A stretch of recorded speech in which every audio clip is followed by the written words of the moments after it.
প্রভু যিশুর জন্ম বৃত্তান্ত। এই ঘটনা গালিল প্রদেশের নাসরত নগর থেকে শুরু হয়। নাসরত ছিল ছোট একটা শহর। সেখানকার বেশিরভাগ মানুষদের পেশা ছিল কৃষিকাজ ও মেষ পালন। এই শহরে একজন কুমারী বসবাস করতেন। তার নাম ছিল মরিয়ম। তিনি ছিলেন খুবই ঈশ্বরভক্ত ও ধার্মিক নারী এবং সেই সাথে খুবই দয়ালু প্রকৃতির। তিনি সর্বদা মানুষকে সাহায্য করতেন। তার জন্য লোকেরা তাকে খুব ভালোবাসত। মরিয়ম যোসেফ নামে এক ব্যক্তির বাগদত্তা ছিলেন, যিনি ছিলেন ইসরায়েলের রাজা দাউদের বংশধর। সেই সময়টা ছিল জিহুদিয়ার রাজা হেরোদের রাজত্বকাল। হেরোদের রাজত্বকালেই একদিন ঈশ্বর গাব্রিয়েল স্বর্গদূতকে মরিয়মের কাছে বার্তা পৌঁছানোর জন্য পাঠালেন।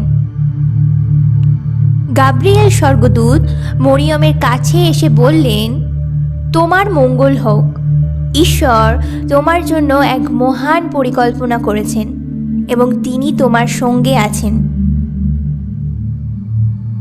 এই কথা শুনে মরিয়ম খুবই বিচলিত এবং অবাক হয়ে ভাবতে লাগলেন যে এ কেমন বার্তা। স্বর্গদূত তাকে বললেন, মরিয়ম, ভয় পেও না, কারণ ঈশ্বর তোমার ওপর সন্তুষ্ট হয়েছেন।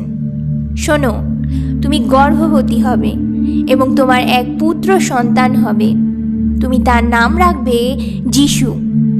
তিনি হবেন মহান।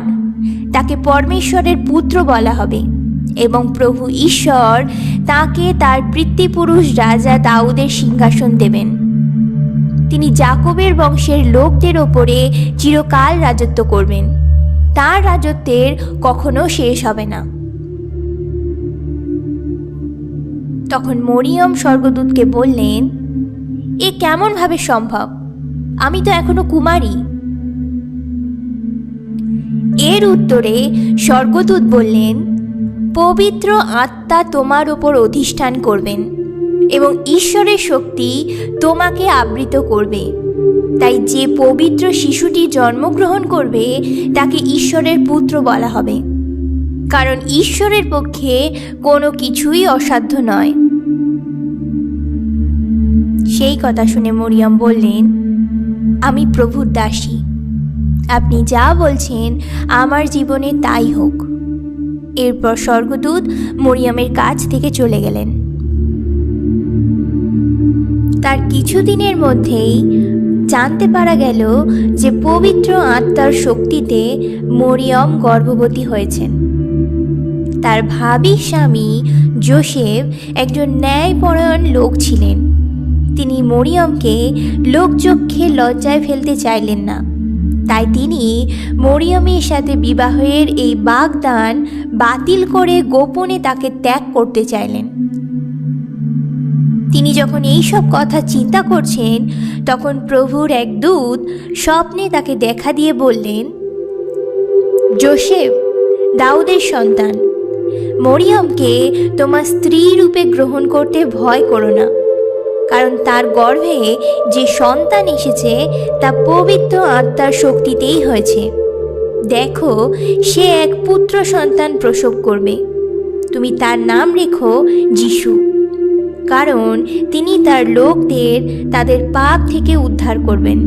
এই সব ঘটেছিল যাতে ভাববাদীর মাধ্যমে প্রভু যা বলেছিলেন তা পূর্ণ হয়। শোনো, এক কুমারী গর্ভবতী হবে আর সে এক পুত্র সন্তান প্রসব করবে। তারা তাকে ইম্মানুয়েল, যার অর্থ আমাদের সঙ্গে ঈশ্বর, বলে ডাকবেন।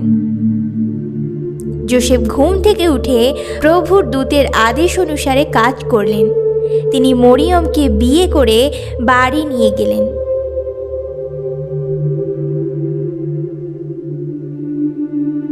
সেই সময় আগস্ত কৈশর হুকুম জারি করলেন যে রোম সাম্রাজ্যের সব জায়গায় লোক গণনা করা হবে।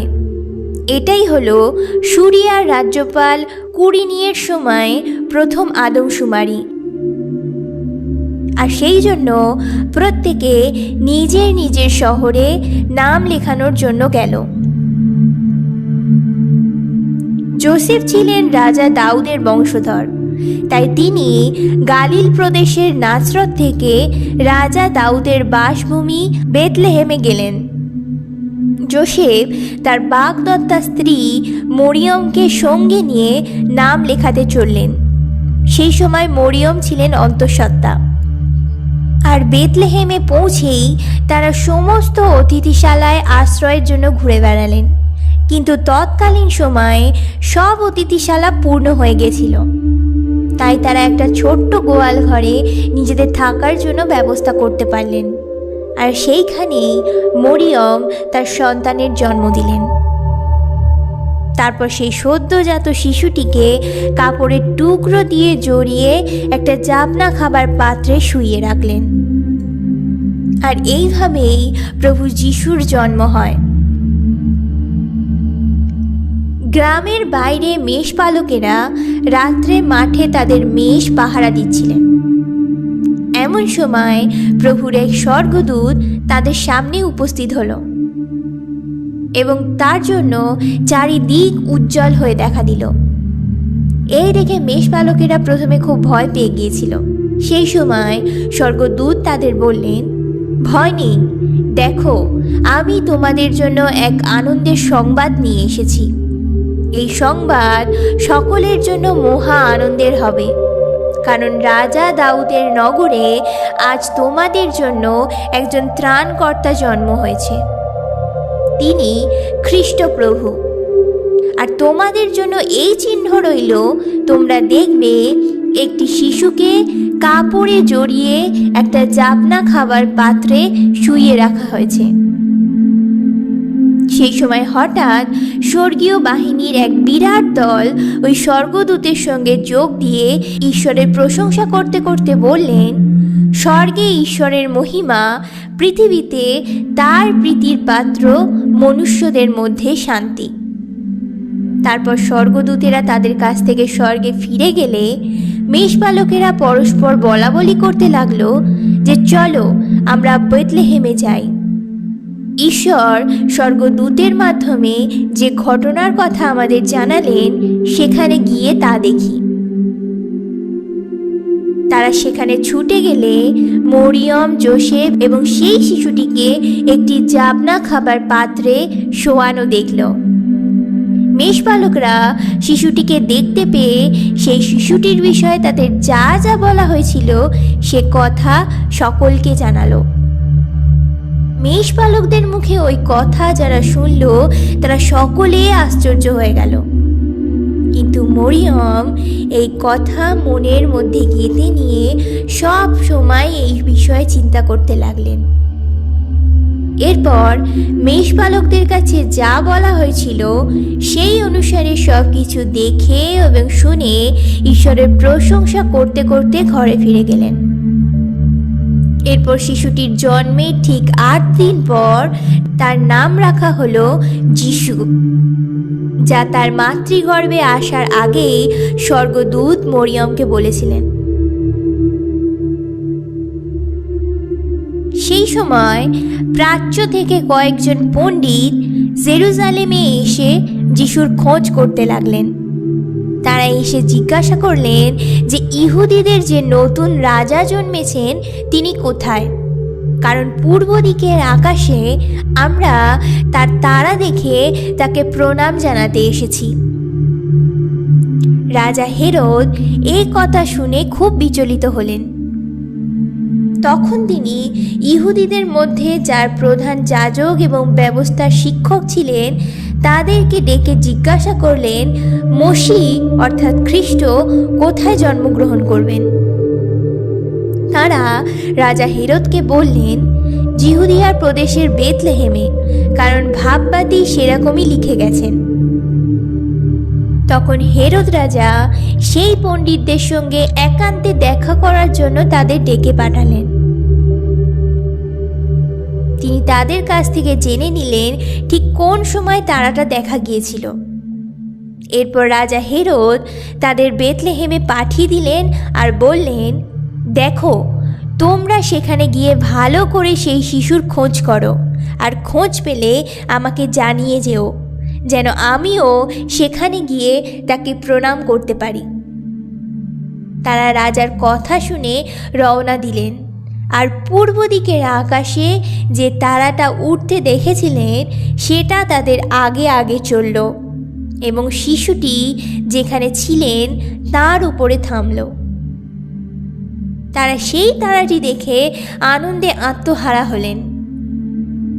পরে সেই ঘরের মধ্যে ঢুকে শিশুটি ও তার মা মরিয়মকে দেখতে পেয়ে তারা মাথা নত করে তাকে প্রণাম করলেন এবং তার উপাসনা করলেন। তারপর তাদের উপহার সামগ্রী খুলে বের করে তাকে সোনা, কুন্দু এবং গন্ধরস উপহার স্বরূপ দিলেন। এরপর ঈশ্বর স্বপ্নে তাদের সাবধান করে বলে দিলেন যেন তারা হেরোদের কাছে ফিরে না যান। তাই তারা অন্য পথে নিজেদের দেশে ফিরে গেলেন। এটাই ছিল প্রভু যিশুর জন্ম বৃত্তান্ত। এইভাবেই জগতের ত্রাণকর্তা মুক্তিদাতা প্রভু যিশু পৃথিবীতে তার জীবন যাত্রা শুরু করেছিলেন।